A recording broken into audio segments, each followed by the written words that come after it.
A person was shot in a road rage incident in America every 16 hours in 2022. Not every 16 days, every 16 hours. Between 2014 and 2023, the number of people shot in road rage incidents surged more than 400%, according to a trace analysis of gun violence archive data. From 92 people shot in 2014 to 481 people shot in 2023. Angry drivers shot 3,095 people over that decade, nearly one every single day. And 82% of American drivers admitted to committing an act of road rage in the past year, according to the Zebra. Not witnessing one, committing ones. And 65% of respondents told Consumer Affairs that they keep at least one weapon in their vehicle. And I am not opening with that statistic because this is a video about road rage. I am opening with it because road rage is the canary in the coal mine.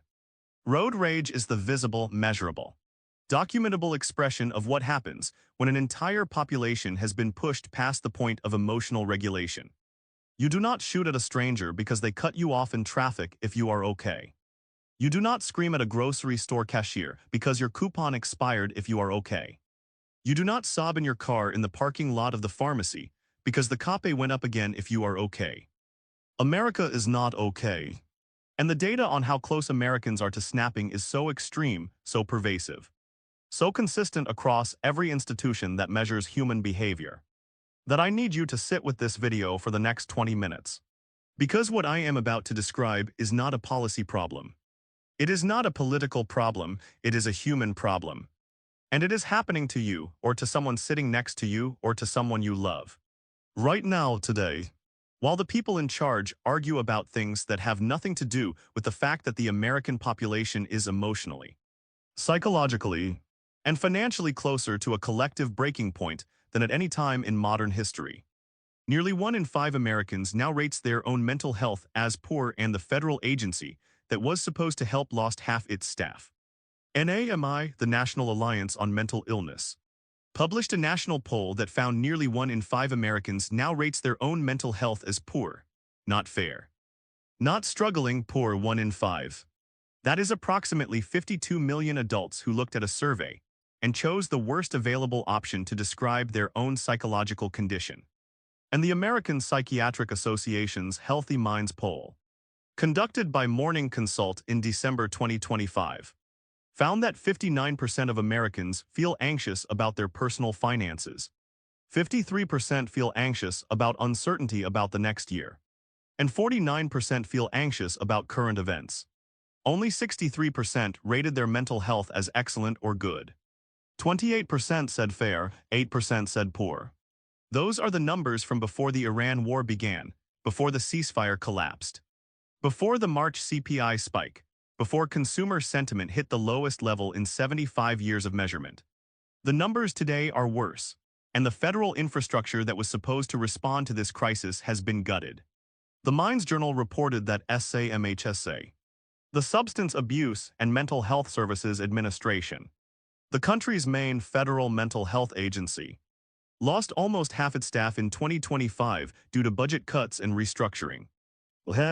The agency that funds crisis hotlines, that distributes block grants to state mental health systems, that coordinates the national response to suicide, addiction, and severe mental illness, lost half its workforce in a single year. At the exact moment that the demand for mental health services is at its highest recorded level. The supply of federal mental health support has been cut in half, and the clinicians who remain in the system are themselves burning out. NAMI's reporting documented that clinicians describe burnout and moral distress as they turn away people they know are in need. The therapists are breaking too. The people whose job it is to hold the emotional weight of a nation in crisis are themselves reaching their capacity. And when the helpers cannot help anymore, the people who needed help are left alone. With their anxiety, with their rage, with their financial desperation. With whatever coping mechanism they can find, whether that is a credit card, a bottle, a pill, a fist, or a gun in the glove compartment that turns a moment of frustration on the highway into a homicide. 87% of Americans say the nation is in a crisis because life has become unaffordable and half cannot pay their bills on time.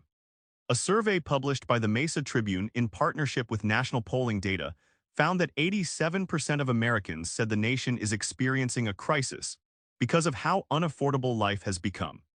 87%, not a majority, not a plurality. An overwhelming, near-unanimous consensus that the country has crossed a line. More than half, 52%, found it difficult to pay their bills on time each month. 50% struggled to afford basic necessities like groceries. And 1 in 3 Americans, 32%, said they are currently experiencing an existential crisis. Not stress, not anxiety, an existential crisis. A fundamental questioning of whether their life has meaning. Whether their effort matters, whether the future holds anything worth working toward. And the generational breakdown is revealing. Millennials cited a lack of control over their problems as the top driver of their existential crisis, at 44%. Gen X cited financial stress and lack of control equally, at 46% each. And baby boomers, the core audience of this channel, the generation that built careers, raised families, paid mortgages, and planned retirements under the assumption that the system would hold, cited financial stress as the #1 reason they are spiraling internally at 48%. Nearly half of all baby boomers are in an existential crisis driven by financial stress. These are not young people who have not yet found their footing. These are 60 and 65 and 70-year-olds who did everything they were told to do and are watching the financial architecture of their lives crack under the weight of inflation. Healthcare costs, insurance premiums, and the erosion of the retirement they were promised. And the survey found that respondents have already experienced an average of 2 plot twists in 2026 alone. Unexpected life changes that threw their plans out the window. 2 major disruptions per person in 4 months, a job loss, a medical bill. A premium increase, a rent hike, a car breakdown, a denied claim, a benefit cut. A family emergency, 2 per person. In a country where the margin between solvency and crisis was already measured in hundreds of dollars per month. 2 unexpected disruptions is enough to push a household from stable to desperate. And desperate people do not behave the way stable people behave. Desperate people skip meals, desperate people skip medicine. Desperate people drive faster because they are late for the second job they should not need. Desperate people yell at their children because the pressure has to go somewhere. Desperate people snap. And America has 52 million adults who rate their own mental health as poor. 87% who say the nation is in a crisis. And 48% of its oldest generation in an existential spiral driven by money. That is the kindling, all it needs is a match, and the matches are arriving daily. A March CPI report showing the worst inflation spike in 4 years. A gallon of gas that costs $1.15 more than it did 3 months ago. An insurance premium renewal letter that is 18% higher than last year. A prescription copay that doubled, a rent increase notice taped to the door. A child care bill that exceeds the mortgage payment. An auto repair that costs more than the checking account balance. Each one of those events, individually, is manageable for a household that has margin. But the defining characteristic of the American household in 2026 is that there is no margin left. McKinsey documented in Q4 2025 that 29% of adults dipped into savings in the past 3 months. Another 29% reduced their savings rate, 28% increased credit card usage. Credit card delinquencies climbed to the highest in almost a decade. Auto repossessions hit the highest level since the financial crisis. Student loan delinquencies are rising at record pace. The buffers are gone. The credit is maxed, the savings are depleted. And every new expense, every unexpected bill, every price increase lands on a household that has no remaining capacity to absorb it.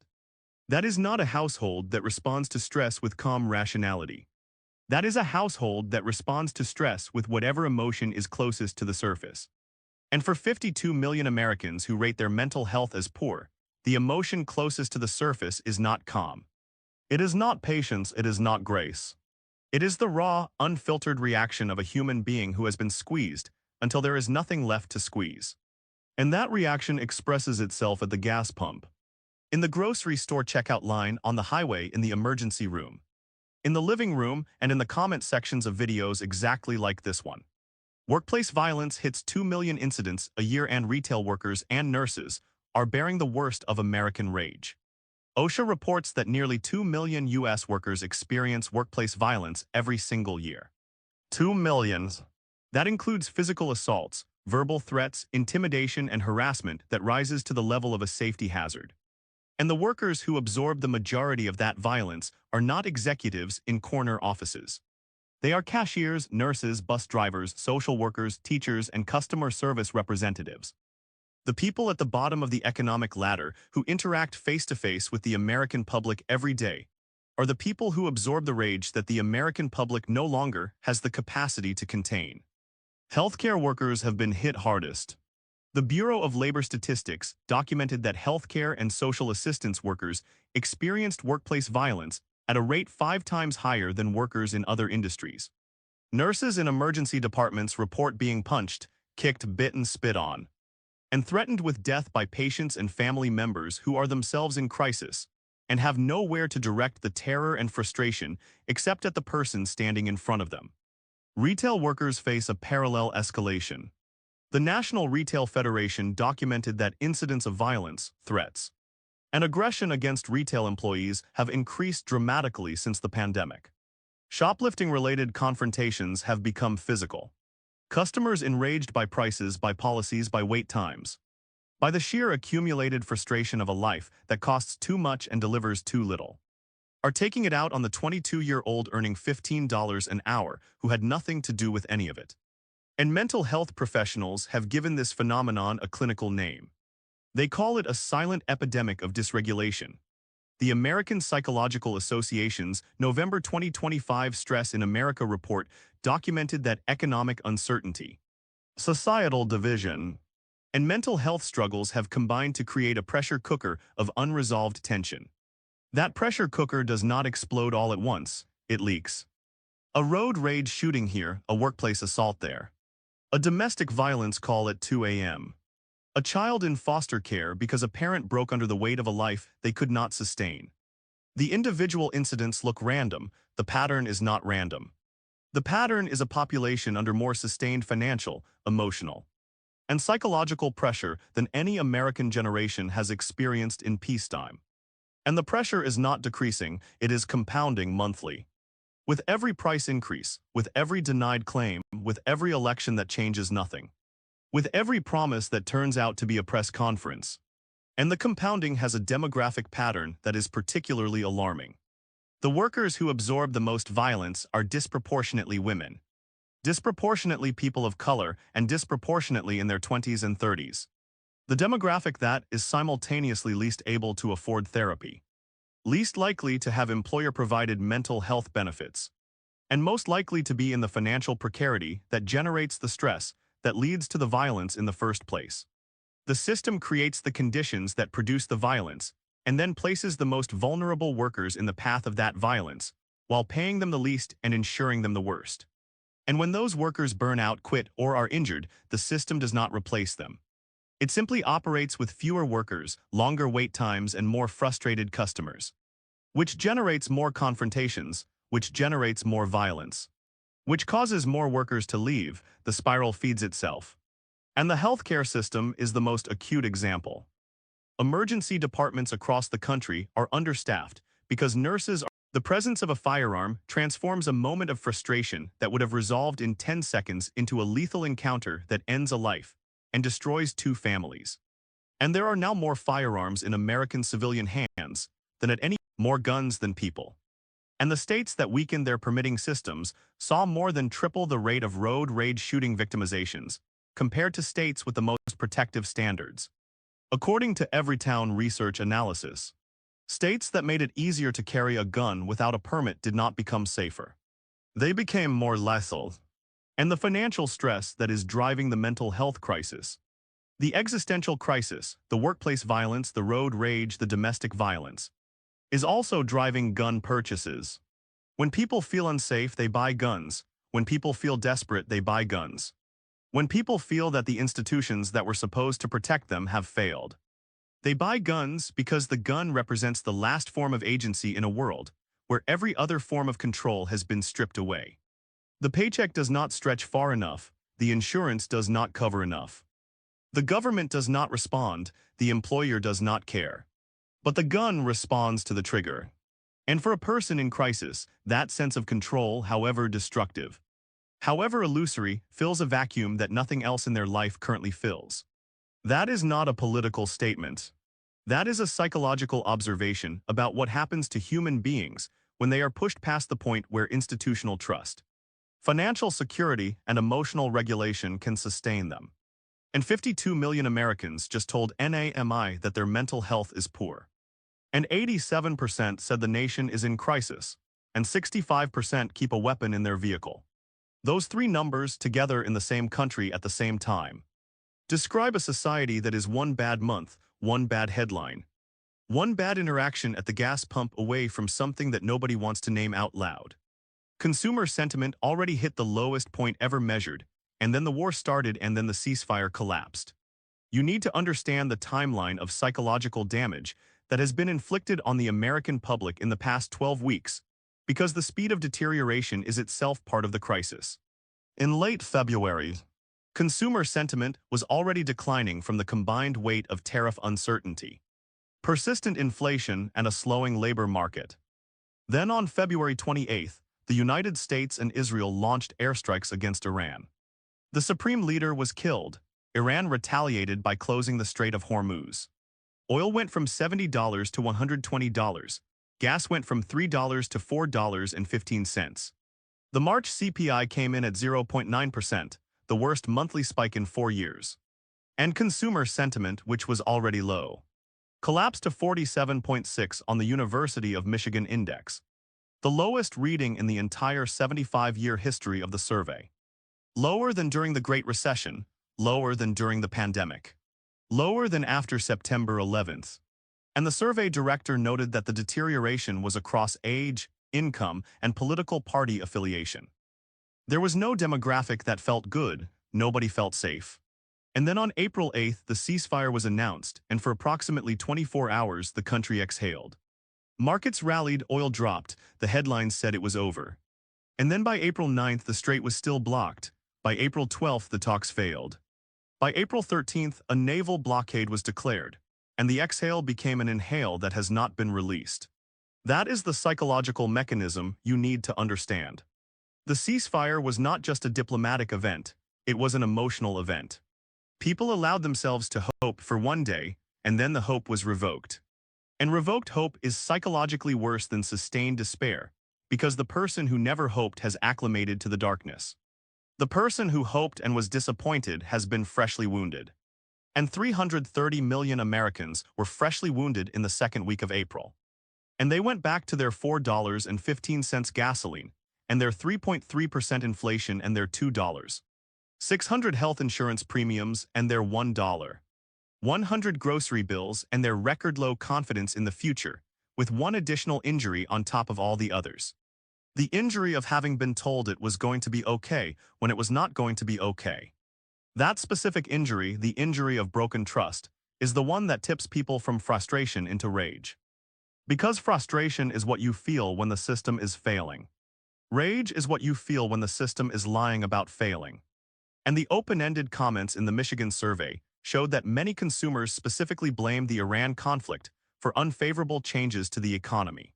But here is what the survey's quantitative data cannot capture, and what the open-ended comments only hint at. The rage is not just about Iran. Iran is the latest insult in a sequence of insults that started with the pandemic, continued through the inflation of 2022, deepened with the interest rate hikes that made housing unaffordable, intensified with the tariff uncertainty that made planning impossible, and culminated in a war that nobody asked for, that is raising the price of everything in their life, while the people who started it will never pay for it. The rage is cumulative. Each new crisis is processed not in isolation, but in the context of every crisis that preceded it. And the human nervous system was not designed to absorb 6 years of compounding financial stress, social disruption, political instability, and institutional failure without consequence. The consequence is what psychologists call allostatic overload, the state where the body's stress response systems have been activated for so long that they can no longer return to baseline. The cortisol never drops, the heart rate never settles, the vigilance never relaxes. The person is in a permanent state of fight or flight with nowhere to fight and nowhere to fly. And that person is driving on the highway next to you, and standing behind you in line at the grocery store, and sitting in the cubicle across from you at work, and lying next to you in bed at night, and looking back at you in the mirror. Loneliness and disconnection are multiplying every other crisis, and nobody is talking about the isolation epidemic underneath the financial one. The American Psychological Association's 2025 Stress in America report was subtitled "A Crisis of Connection," not a crisis of money.